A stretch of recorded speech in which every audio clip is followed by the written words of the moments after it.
Welcome back to the Health Revival Show. We got a good one for you today. We got a mindset one around traits of successful people. So I would say this could even be like a Friday Fire to an extent. Maybe a little reality checks for us. Well, I'm fired up because my best friend just texted me that she had a colonoscopy appointment today. And what did she leave with? A pamphlet of Miralax. I was going to say Miralax. The whole protocol of Miralax that I just wrote. Jesus Christ, I can't. She knows I can't. I'm going to order a stool test. Oh my God. I just get so upset. Anyways, mindset of 10 traits of successful people. They don't take Miralax. It's number one. No. I think this will be really good because a lot of times, and I'm sure you get this too, people will say, how do you handle it all? How do you do it all? Like, you run this business, you have your babies. And we've always said, like, we're the only people in the functional space that we know. I'm sure there are a lot of them out there. I want to be clear. Like, we don't know everyone in the world, but that we run a large functional medicine practice, and we have, you know, a large growing team and 2 small children at home. And then we just decide to take on a lot of other things, you know, in our life at the same time. And so it definitely takes a special person with the determination. And Becca and I are both very blessed to be hard workers, and in our business partnership, very open and honest with each other and communicate around things when we are, you know, frustrated or things aren't going well. Or, you know, I know there's been season of time where we feel like I'm not pulling my weight, or I'm not pulling my weight. And like, what do we need to do? And a lot of this, when it comes down to the success of our business, but also personally, has to do with the way that we show up every day in our life. And so one of the things that we would say is having a routine and having structure. I think that this is really, really important. When you try to just fly by the seat of your pants, you're missing things, right? So you're not showing up with the commitments that ultimately, the habits and, you know, the behaviors that ultimately need to be in place for you to be successful. And it doesn't necessarily look like a rigid routine every single day, right? Like a military schedule where I'm getting up at 6:05 a.m. and by 6:13 I'm, you know, doing this or that. It can fluctuate and be fluid. But one of the things is that we time block, we put it on our calendar. When am I going to the gym? I'm thinking about that. You know, even this week with us getting ready to move, I'm like, I still want to get my 4 lifts in. So what days am I going to be able to go to the gym? And I have to remember that prioritizing my time, even if it gets cut short, like this season, it has been cut a little bit short in terms of I don't have the full hour to be at the gym sometimes. And so I think instead of not going or skipping, 30 to 45 minutes is better than nothing. And just having those commitments to yourself is very important. So create a routine around that. One routine that I protect heavily is our nighttime routine. Lately, we've had a lot of events and a lot of things going on, so it hasn't been as much in place, but I'm in bed by 9 most nights because I know that my kids are going to be up early. That means I'm up early. And if I don't have good sleep, I feel like I can't think. And so even if it is that you aren't maybe getting all of the time that you might want to watch TV or to relax or decompress, because I know a lot of people say like, well, then how do you ever have time? You don't watch TV that often. It's like, I'm an adult that's, you know, an entrepreneur and growing a business. Like, I love watching our shows sometimes, but I also, I just become narcoleptic after 9 p.m. So there's that. But I think having a routine and having some of those non-negotiable commitments every week is very important. And then if you are in a season where like you cannot get to the gym, or, you know, you're in the middle of a move and you don't have a gym membership and access to a lot of things, then what I've been planning to do is go for walks and do body weight movements and just get some level of physical movement in, because I know that makes me feel better. And when I do that, I can show up better. Yeah, I'm a big routine person, and I'm the same way. Like, I know how miserable I am when I'm tired, and I know how I don't feel well, and like it transcends into everything else in my day. It's probably one of the biggest things that affects me is my energy, like when I'm not getting enough sleep. So I'm huge about routine. I'm pretty consistent in terms of I'm waking up every day, and I'm very fortunate that both of my kids sleep. Like, they go to bed every night around 8:30, and then they're waking up around 7, or I'm waking them up. Sometimes Taylor will wake up a little bit earlier, but I'm awake every day at 5:15. And then I get up, I work for an hour and 15, 20 minutes. And then, you know, I'm drinking water, getting a little bit of coffee, getting the kids up, and it's very consistent because it allows me to stay consistent with what I know I need to do to accomplish things, right? Like when there's unknowns and you can only control so much in your day. And so I'm going to control the things that I know in those hours in the morning before I get the kids off to school. Like I'm very productive. I can get things set up for the day. I feel a lot more in control. I feel a lot more level headed versus just like waking up whenever and feeling like I'm, running set on fire the rest of the day because I just like don't have any type of consistency and grounding that's happening. That's like time for me. So yeah, and we're very big on, I know my kids need sleep. I need sleep. I always make my husband go to bed, even on weekends. Like it's rare that we are awake past 10 o'clock, 10:30. So yeah, it's very, very important to have that routine. And that is very consistent with most successful people. Like they are either, early morning people getting in their workout or doing the things that they know help them be better at what they're trying to accomplish. And exercise is a huge one of those. I would say the next thing is making decisions fast and taking action. I loved listening to an example. We talk about Layla Hormozy and Alex Hormozy a lot because they built a lot of really successful things. And she talked about, she's like, I remember there was one point where I built like this whole course basically. And she's like, and we scrapped it. But I didn't wait. I didn't overthink. Like I just built it because I knew that is what we were thinking we were going to do. And it didn't end up working out. And I didn't freak out over it. It was just like, it wasn't the right thing, but I didn't spend 6 months thinking about it. And there was a really cool analogy that was given the other day. I was listening to a different podcast about business. And he was like, so many people wait for the perfect pitch. Whereas other people are going out and they're practicing hitting and they're practicing speed and they're practicing agility and they're practicing all things that are going to have them be prepared for when that perfect pitch comes. Mm.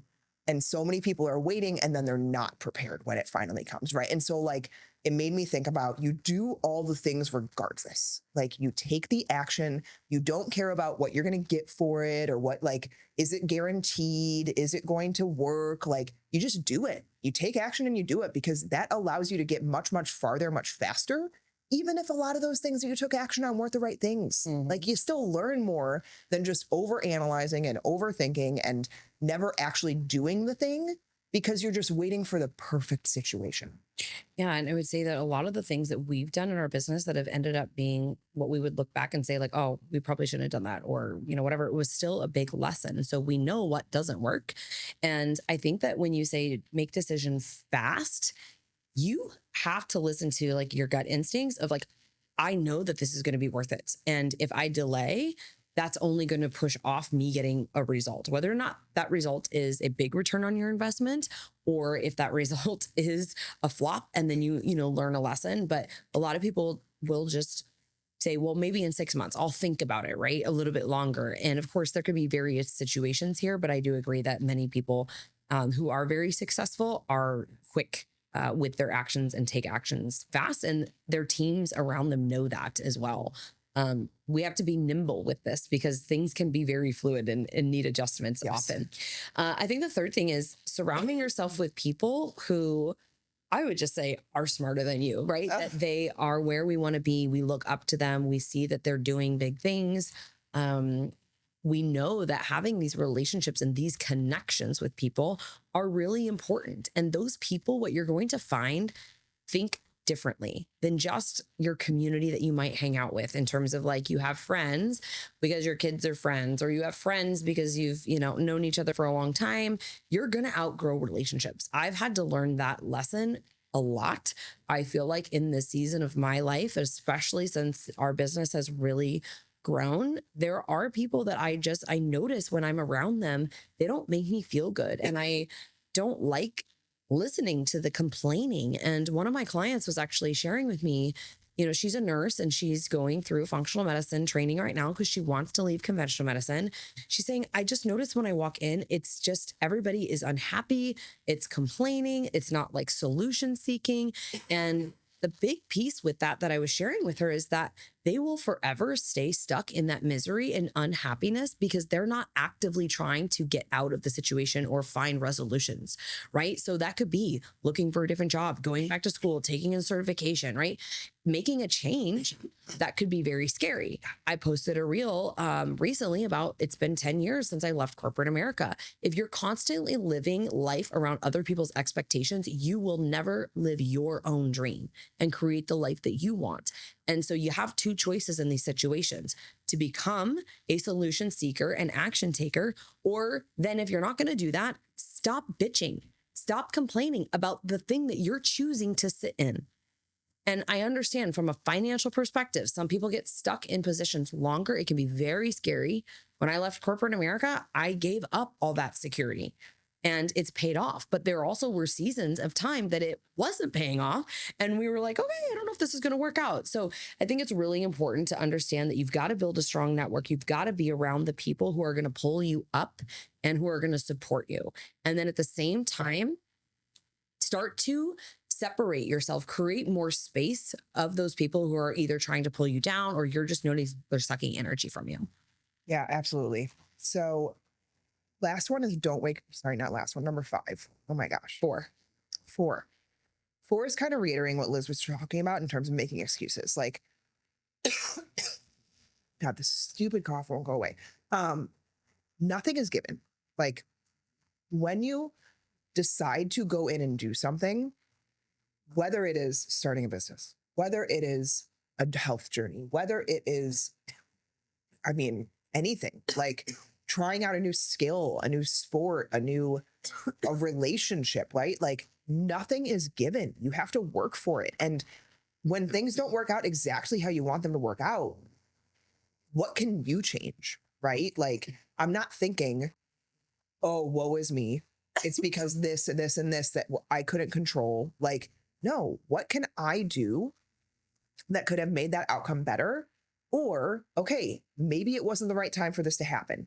Maybe something else is going on. Like, I don't love when there's that victim mentality and people get so upset because things didn't work out exactly how they wanted it to. Like, there was a devotional this morning in one of the books that we have that talked about this a little bit in terms of like, just because you're a faith believer and you believe in God and you rely on God does not mean everything's going to work out exactly how you want it to. Like, and I was like, oh God, yes, but such a good reminder, right? Well, it's one thing that they say is when you try to plan, God like laughs at you essentially because he ultimately has the plan. And Becca and I both shared a little bit about like our personal journeys and, having seasons where we were struggling with our faith because things weren't going according to plan, especially, in terms of fertility. She lost the baby at 22 weeks. And sometimes it's really hard to sit in those seasons that you are desperate for a different situation or a different outcome and still trust him. But at the end of the day, it's because he knows what he's doing ultimately.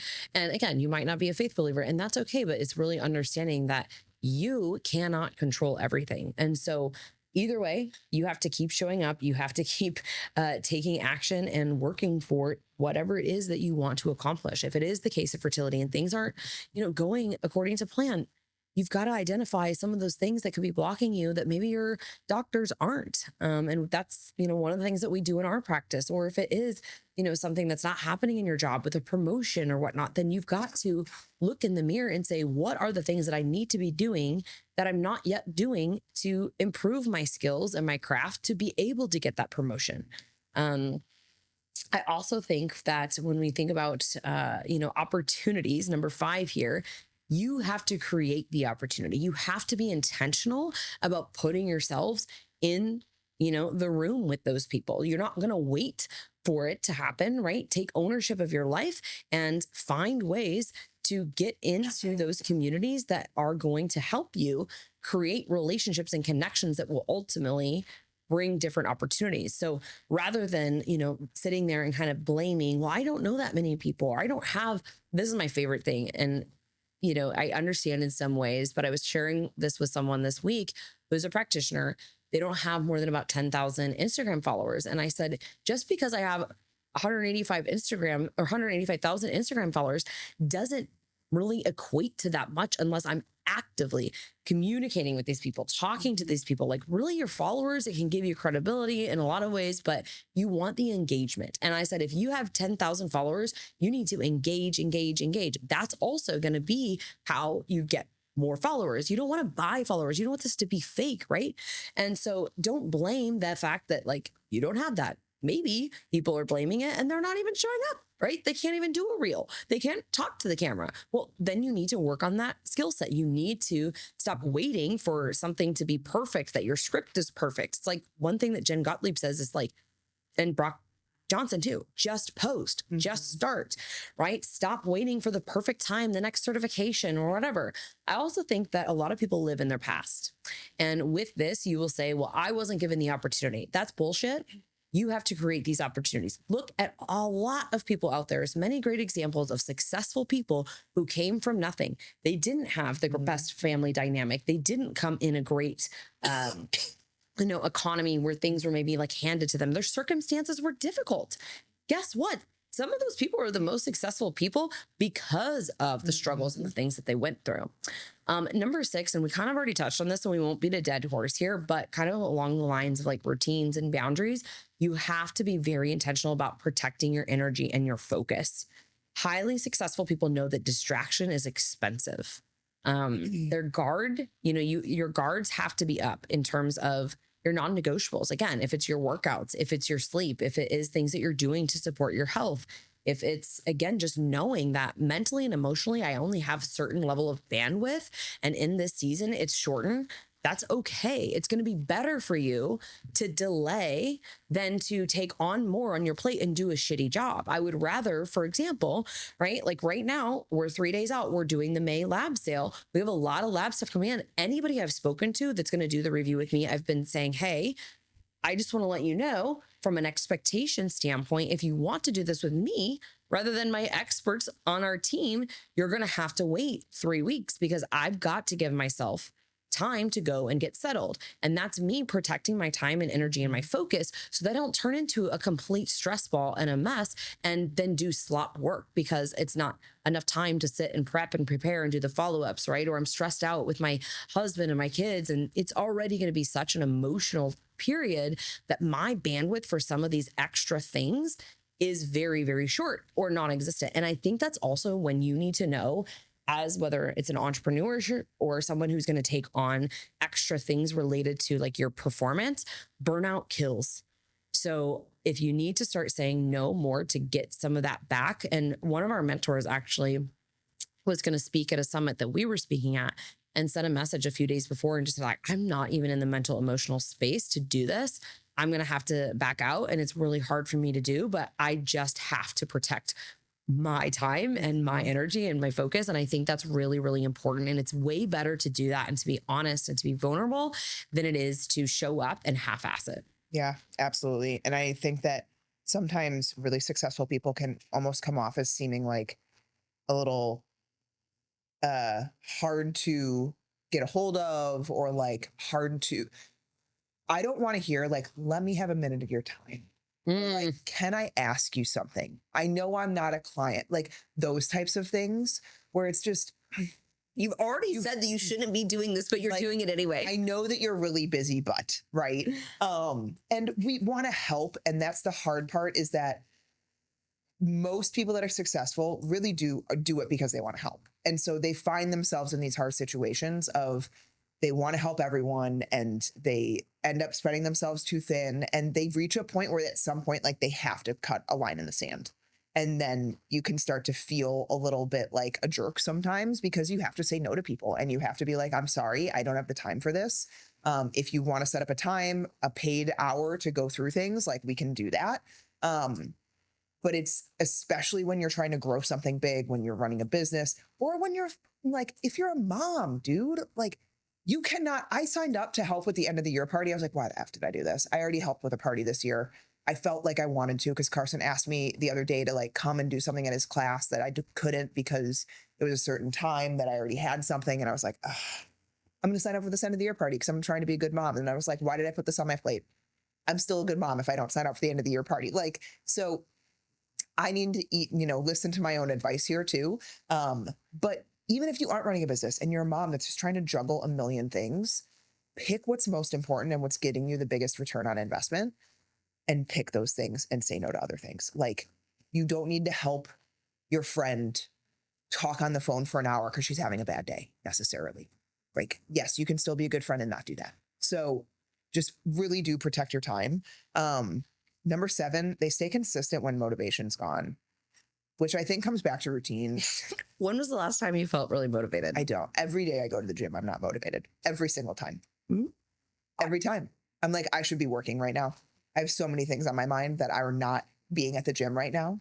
I used to love going to the gym. I Mhm. used to love it. And I don't want to say I hate it now because I like how I feel after.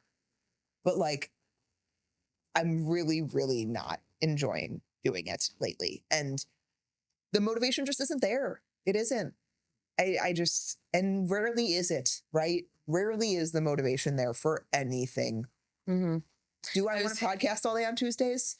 Not really. I like being with Liz and I don't mind talking, but like, Yep. there's other things that are on my mind right now that I want to get done. I'd rather go for a walk and chit chat and talk about our business and how we're, going to manage our team and all the other things that we have going on. So I think that people really also should understand within this context of motivation is that you have a certain level of willpower too. And when you're making decisions all day long, that willpower really starts to diminish. And so when somebody says to me, I can't stay consistent with my diet, I'm not motivated enough to stay disciplined with the gym or whatever it is. A lot of this comes down to me with that you're lacking willpower because you're not planning and being strategic and making decisions ahead of time.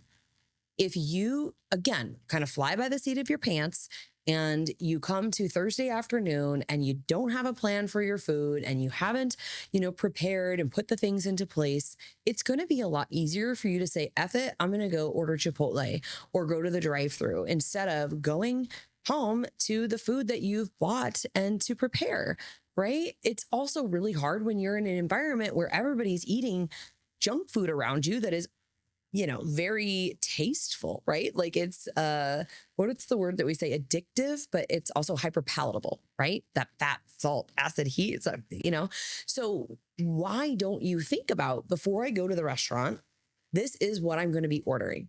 Or recognize that, guess what? Just because you're out at a restaurant doesn't mean that you have to have a fun meal all the time. I took the boys last week, my son and 3 of his friends, out to Topgolf, and I ordered myself a Cobb salad while they got their pizza and they got their other stuff. But I'm like, this is a situation that I absolutely don't need to order like a burger and fries or, something that is, again, not as healthy. So that Cobb salad actually was really, really delicious. And so some of this is that you think it's a motivation issue, but the reality is it's a willpower issue. And you're not spending enough time to be strategic with planning to set yourself up for success. And then you're thinking that it's motivation, and motivation really is never there. I gotta say, for me, I haven't felt motivated in quite some time for a variety of things in my life. Number 8 is that we, as successful individuals, we tolerate discomfort and uncertainty. It's like eating glass, as Alex Hormozy would say, every day with entrepreneurship. Becca and I had a situation that came up this morning, and dang, did it piss us both off.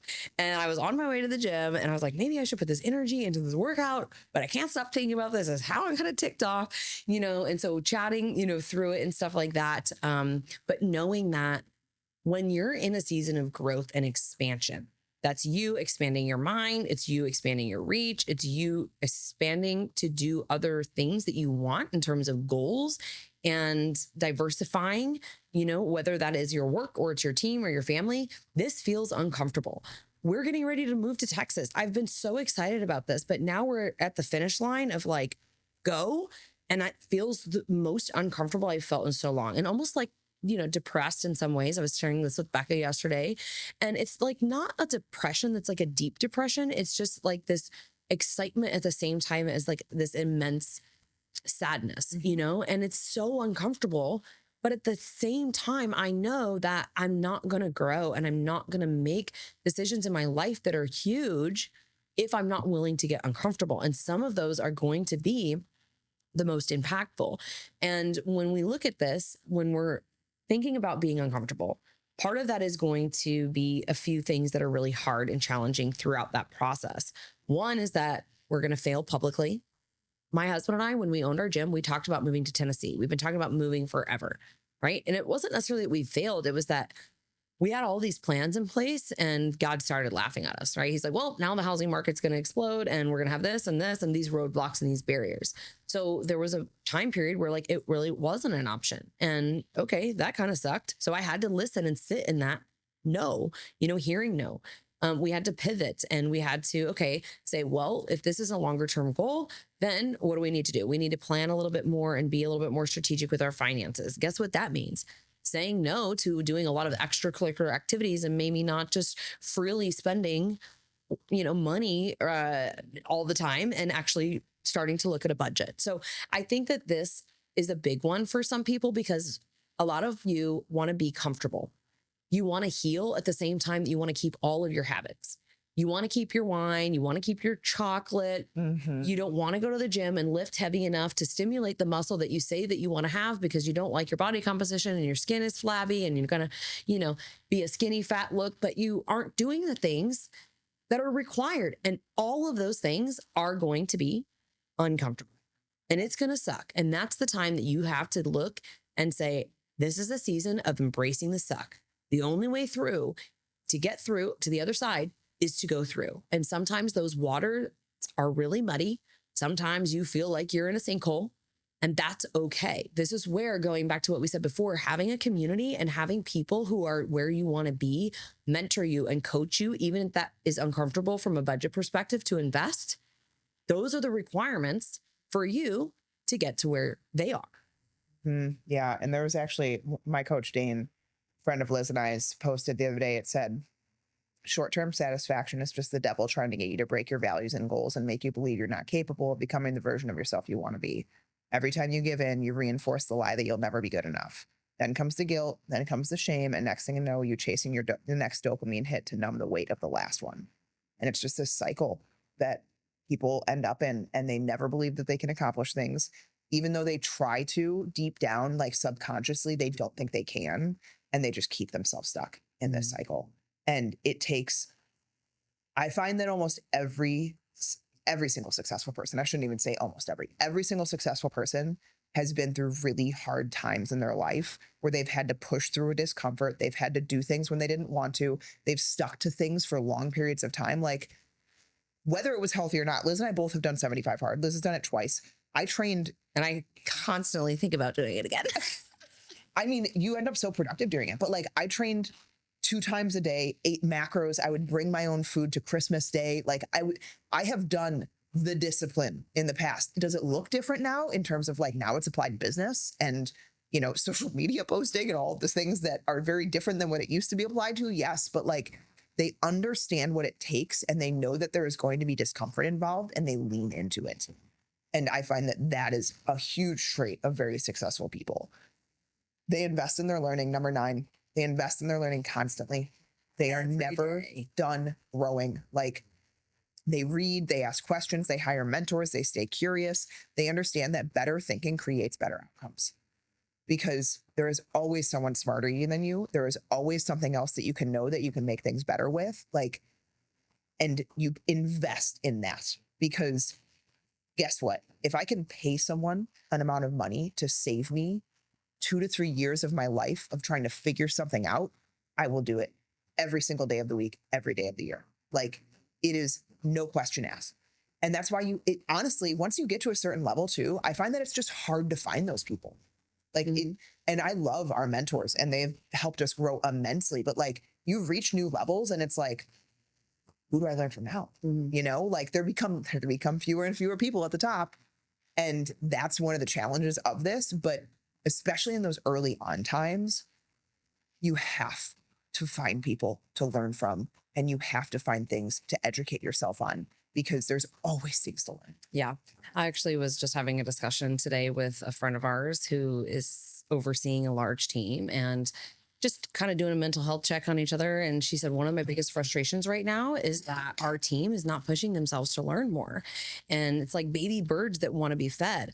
We experience this, too. And we actually require our team to constantly be learning and to teach things to each other, right? Drop clinical pearls, share what's that podcast that you listened to this past week? How did it change your approach in this case? How did that help you overcome something with a client that maybe you felt like you were struggling with or stuck with? What are these clinical pearls that are applicable to others? Because we also understand that it's one thing to soak in a bunch of knowledge, do a bunch of courses and, learn, read books, all of this stuff. It's another thing to apply it in action. And that's one unique thing about, our team and what we're doing. But Becca and I are constantly learning, talking about this and, hey, did you know this? And I don't even know, we had like 4 different conversations today about different clinical pearls and updates that we want to make, right? Because we know it's our job as we continue to grow and evolve FitMom to keep raising the bar, to keep making things better. Our program is still not perfect. There's so many things that I've been thinking about that we want to put in, right? Or weave in, and it's changed and it's evolved. And that is how it should be. If a client works with us today compared to when they worked with us 3 years ago, I hope they see that difference. That's us continuing trying to elevate. And so just know that if you are watching somebody on social media and you don't see them continuously learning and saying, hey, I found this, and because we all don't know everything, the research is continuing to evolve. It's getting better. But if you're not looking at it, like your doctors aren't looking at it, because it takes them 18 years to find, the new research or be taught the new research. Heck, it takes 15 years for updated research to hit the curriculum. So the doctors that are learning today are already 15 years behind. How insane is that? It is so wild to me. And so we like to think differently. And part of that, lastly, here is that we think long-term. We think big vision. I'm willing to make short-term sacrifices. I'm willing to take big risk. I'm willing to get into the grind and know that, hey, some days I'm going to be working late. Some days I'm going to be working in the morning time. And it's not something that I want to ever look like I'm complaining about, because this is what I've chosen. I also know that when you go through these growth seasons that require more of you up front, it's the long game that I'm playing, right? And so this is where it's a constant, work on myself as a person, on being a better wife, on being a better mom, on my health, on my relationships, on my finances. We're not going to talk about that for the next few months, but I have committed to no Starbucks in June. I told Becca, I'm telling my husband now publicly, I'm not going to go to Starbucks in June because it's been a little bit too frequent recently. Is there one close to your house? There's a coffee shop that's 7 minutes away. I didn't say no coffee shops. I said no Starbucks. But once we get there, we'll have my, my stuff back and my coffee maker back. But it's just thinking about what are the things that are going to be impactful long-term, not about how today can I sell something to make $1 or $1 or $2. Again, this is why in our practice, when you're going to look to do work with us, even just testing or blood work or a Dutch or a GI map or any of this, we don't just sell tests on our website for you to buy and then get a result without a review. We could do that. Many people do that. Many practices offer that on their website and they upcharge like $75, $100. To them, it's easy cash.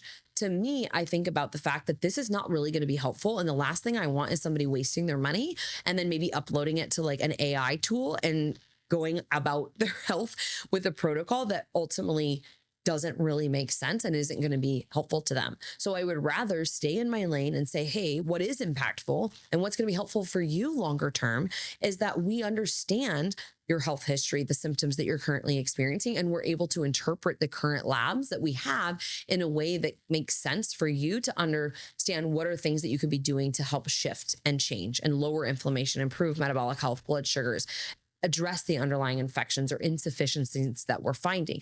So again, you're willing to sacrifice the short-term comfort for long-term freedom, health, relationships, finances, or impact in your life.